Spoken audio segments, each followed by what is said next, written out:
The rain had slowed to a gentle drizzle, tapping softly against the windows of the Parker home. Inside, the living room felt warmer, not because of the heater, but because of the presence of three people trying to find their way back to each other.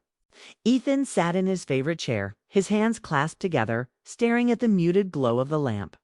Laura sat beside him on the couch, her coat forgotten on the floor, her hair still damp from the rain outside. Maya lingered near the edge of the couch, hands folded neatly in her lap, feeling the awkward weight of being caught between friendship and intimacy, but in a way that was entirely emotional. Not physical, the silence was not uncomfortable. It was heavy, meaningful. For the first time in a long time, all three were present in the same moment without pretending or hiding. Ethan felt the tension in his chest loosen just a little. It was still there, but it had changed. It had become honest tension, a mixture of guilt, relief, longing, and hope. Laura broke the silence first, her voice soft, almost a whisper. "When did we stop being close?" Ethan swallowed hard. The question wasn't new. He had asked it of himself many times in the last year. But hearing her voice, hearing the quiet pain behind it, made it impossible to ignore. "I don't know," he admitted. "I think we just got caught up in everything else. Work, schedules, responsibilities. I guess we forgot to notice each other." Laura nodded slowly, her gaze dropping to the floor. "I think I forgot too. I thought I was showing love in the ways I always did, but maybe I stopped noticing what you needed." Maya watched them, feeling a mixture of relief and sadness. Relief because the air had finally opened enough for truth. Sadness because she had witnessed a distance that neither of them had realized existed until tonight. She wanted to step away, but Laura's next words kept her rooted. "Maya, do you know why I'm not angry?" Laura asked, looking directly at her now. Maya shook her head, a slight tremble in her lips. "No, I thought you would be." Laura smiled faintly, though it didn't reach her eyes entirely. "Because I saw something when I walked in. Something I haven't felt in a long time. You two were comfortable with each other. Honest, warm. Something Ethan and I haven't been for months." Ethan felt a pang of guilt, quickly followed by clarity. He had spent so long thinking about the problem, analyzing why their connection had dulled, that he forgot to feel it, forgot to recognize it when it appeared. "Laura, he began, but she gently raised a hand. "I know," she said, "and I don't blame either of you. Maya reminded me of something important. What connection really feels like." Maya's heart fluttered at the words. She felt guilty for intruding emotionally into their lives, but Laura's calm acceptance softened the weight. "I never meant to take your place," Maya whispered. "You didn't," Laura said quickly. "I see now that you've always been part of my life. Tonight, you reminded me of what warmth looks like, and I want that warmth back with both of you." Ethan exhaled, relief washing over him. His heart felt lighter, yet heavier at the same time, because the raw honesty of Laura's words brought both clarity and responsibility. He leaned forward, his voice gentle. "Laura, I love you. I've always loved you. I didn't realize we were drifting until tonight. But seeing you here, seeing your face, it reminds me why we started this journey together." Laura reached for his hand, and their fingers intertwined naturally, the familiarity and comfort of it bringing tears close to her eyes. "And I love you. That hasn't changed. But love alone isn't enough when we stop noticing each other. We need to rebuild slowly together." The room went quiet again, but this time it was a comfortable silence. Ethan and Laura's hands still touched, while Maya stayed close, but respectfully at a distance. Yet she wasn't disconnected. She could feel the bond between them, the marriage, the friendship, the history. And in a strange, unexpected way, she felt hope. "Do you remember our trips to the lake?" Laura asked, her voice soft, almost wistful. "When we'd leave the city behind and just exist together." Ethan smiled faintly, the memory warm and bittersweet. "Yes, we'd sit by the water for hours, talking about everything and nothing. I think that's when I felt closest to you." Laura's eyes sparkled slightly, a tear threatening to fall. "I miss that. I miss us. Maya leaned forward, her voice steady but gentle. Maybe that's why I'm here tonight. I can't fix what's broken between you two, but I can help remind you of the parts that are still good. The parts worth keeping. Laura turned to her, searching her face. Maya, thank you. I think I needed someone to see it from the outside. Someone who could hold up a mirror without judgment. And you did that tonight. The three of them spent hours talking. They didn't focus on the past mistakes. They didn't linger on guilt or regret. Instead, they focused on understanding, on sharing fears, on reconnecting. Laura admitted the exhaustion she had felt from trying to balance work, life, and marriage. Ethan confessed the loneliness he hadn't named, the small distances he thought he could ignore. Maya shared her struggles with coming back to a city she once called home. The feeling of being both part of life and on the edges of it. It wasn't easy. The emotions were raw, unpolished, real. But for the first time in months or maybe years, they were speaking openly without pretending. They weren't just talking. They were healing. Laura leaned back on the couch, finally relaxing. I didn't realize how much I needed tonight until it happened. You two reminded me of what love feels like. Not just romantic love, but love that's honest, safe, and forgiving. And I want that again with both of you. Maya's eyes softened, tears welling slightly.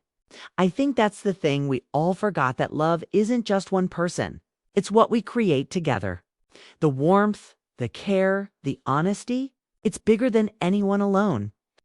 Ethan nodded, feeling the weight of those words settle in his chest. I've been so focused on trying to fix things quietly that I forgot the simplest thing. We don't fix by ourselves.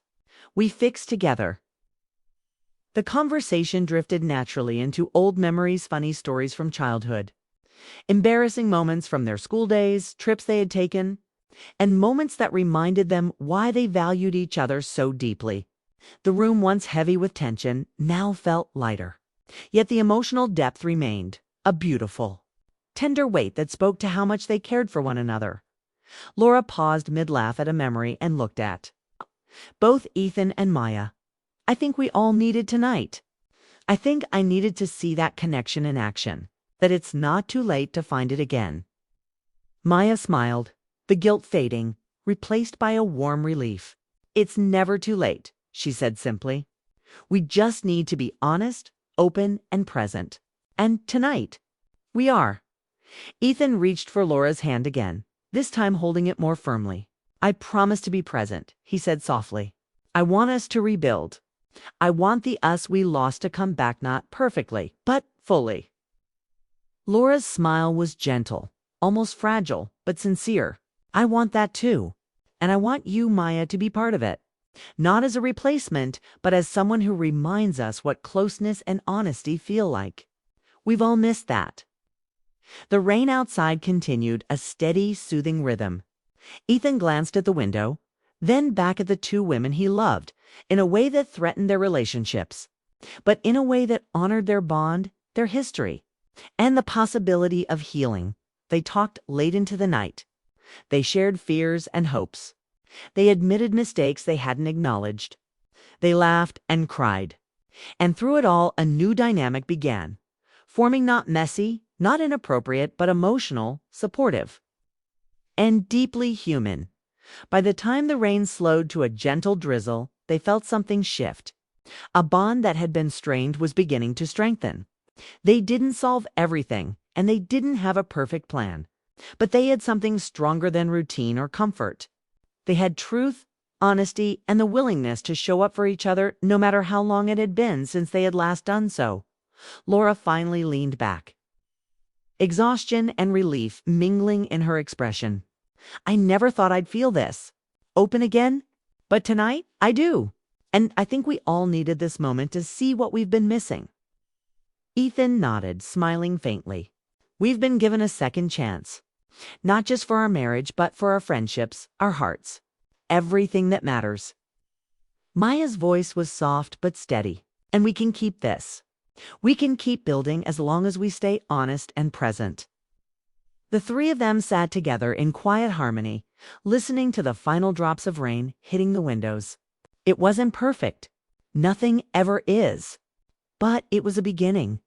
A gentle, healing start. And in that moment, something subtle yet profound shifted between them. They weren't just repairing what was broken, they were creating something stronger, something fuller, something that would last. A marriage rediscovered, a friendship renewed, hearts opening in ways they had forgotten were possible. All because Laura didn't walk away. All because she chose to step in, to join them, to reclaim what had been lost. The night ended with warmth, hope, and quiet understanding. It was the night that reminded them that human connection is never gone forever. It can be rebuilt, nurtured, and shared again. And sometimes, the moment that changes everything comes quietly. Without warning, on a rainy evening when hearts finally speak the truth. The rain had been falling nonstop over Seattle since morning, coating every street and rooftop in a soft gray mist. Ethan Parker didn't mind the weather. He always said the rain made it easier to think. But lately, thinking only made him feel heavier. Something inside him had been shifting for months, quietly. Slowly, like a door closing without anyone noticing until it finally clicked shut. That evening, he sat on the living room couch with a cup of coffee, listening to the rhythmic taps against the windows. Laura, his wife of 12 years, had sent a quick message an hour ago. Running late, don't wait up for dinner. He wasn't surprised. She had been coming home late a lot recently. She always said it was work meetings, deadlines, new projects, and he believed her. But belief couldn't stop the growing distance between them. They still cared for each other.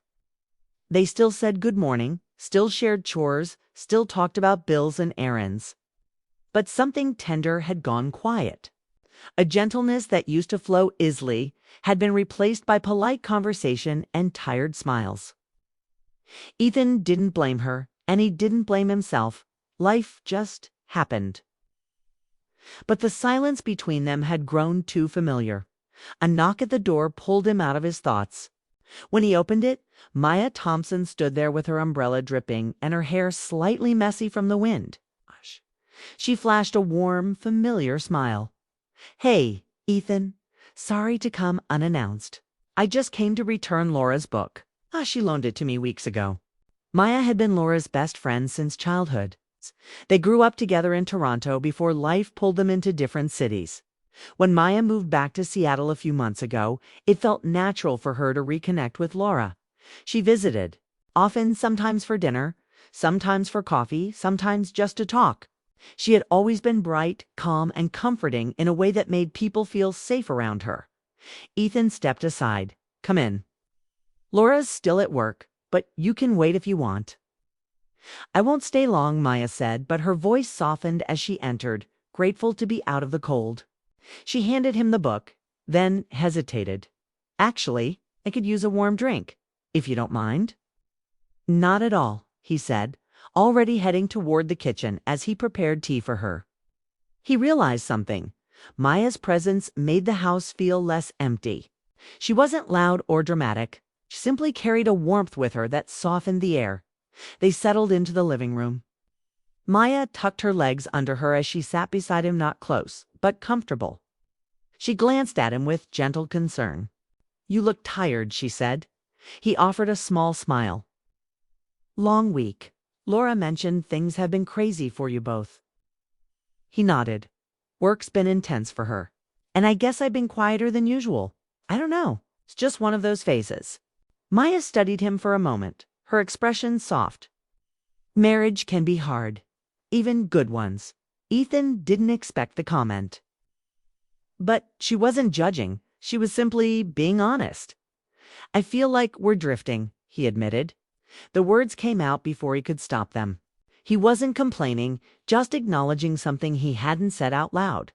Maya leaned back, listening. "Distance doesn't mean love is gone. It just means something needs attention again." "Yeah," he said quietly. "I guess we've both been too tired to notice." They talked for a while about Laura, about work, about how life sometimes moves too fast. Maya shared her own struggles with moving back to Seattle, rebuilding her life from scratch, finding her place again. It wasn't a deep confession, but it was personal. And somehow, Ethan felt himself relaxing around her.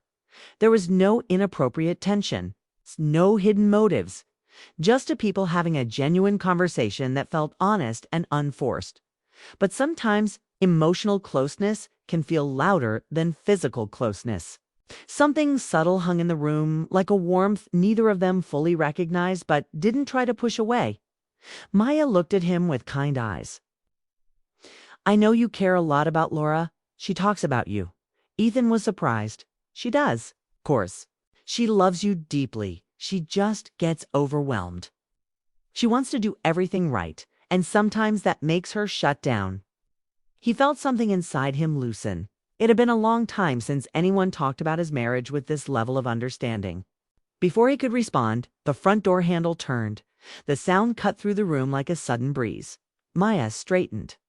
Ethan felt his chest tighten. Okay, they weren't doing anything wrong, but the timing felt dangerous, almost too perfect. The door opened slowly, and Laura stepped inside, shaking off her coat. Her hair was damp, her eyes tired, her posture heavy from another long day. When she noticed Ethan and Maya sitting close enough to look deeply engaged in the same space where she used to sit with her husband, she froze. She didn't drop anything. She didn't gasp. She didn't yell. She just stopped. Her eyes flicked to Ethan, then to Maya, and then back again. The room went. Still. Ethan stood up instantly. "Laura, hey, we were just talking. Maya stopped by to return your book." Maya rose too, her face full of guilt, even though she hadn't done anything wrong. "Laura, I'm sorry if this looks. It's fine," Laura said, though her voice trembled slightly. She placed her purse gently on the table, her expression controlled but fragile. "I know nothing happened." That was the moment Ethan's stomach sank, not because she accused him, but because she didn't. Her tone wasn't angry. It was sad. Sad in a way that told him she had been feeling outside their connection for longer than she ever admitted. She walked toward them not with accusation, but with a quiet ache in her eyes. Ethan felt his throat tighten. He wished he could explain the depth of his loyalty, the constancy of his love. But the silence between them had grown too large, and explanations felt too small. Laura sat down on the couch slowly, as if her legs were carrying more weight than usual. She looked at Ethan first. "You two looked comfortable." Her voice wasn't sharp, it was tired. Ethan tried to speak. "We were just talking. That's all about you, actually." Laura nodded, staring at the floor for a moment. Then she lifted her eyes again. "I'm not upset because I found you with her," she said softly. "I'm upset because I realized something. I walked in and saw warmth between you, something we used to have. And I haven't seen it in us lately." Maya's eyes widened with sympathy. "Laura, please don't think—" "No," Laura said, turning to her. "This isn't your fault. And I'm not blaming either of you. I just saw something that reminded me of what I've been missing." The room felt heavier. Ethan felt guilt, not for anything he'd done, but for everything he had failed to notice. Laura took a deep breath.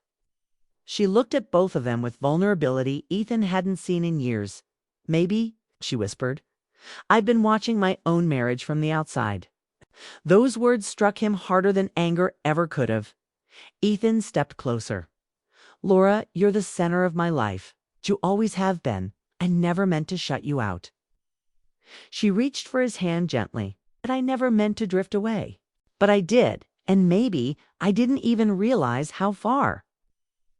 Maya watched quietly, feeling as though she was intruding on a moment she had accidentally stepped into, yet she didn't move. Something kept her there, something unspoken but deeply human. Then Laura said the words that shifted the night completely. "Let me join you." Both Ethan and Maya looked at her, confused. Laura continued, her voice trembling but sincere. "I don't want to feel separate anymore. I want to be part of whatever warmth I saw just now. I want to reconnect. With you," she said to Ethan, "and with you," she added, turning to Maya, "because you've always been important to me too." She wasn't talking about anything inappropriate, not even close. She meant emotionally. She meant wanting to step back into closeness instead of observing it from a distance. Ethan felt something inside him break open relief.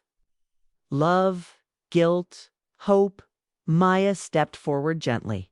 Laura, you're not losing anything. If anything, tonight showed how much all three of us care about you. Laura let out a shaky breath, tears welling but not falling. The tension didn't vanish, but it softened, turning into something honest and real. And that was how the quiet house in Seattle on a rainy night, like any other, came the place where three people finally saw the truth they had been avoiding, where a marriage began to crack open, not to fall apart, but to be rebuilt, where a friendship was pulled into something deeper, not romantic, but meaningful, where Laura caught them, okay? And instead of walking away, she chose to step closer.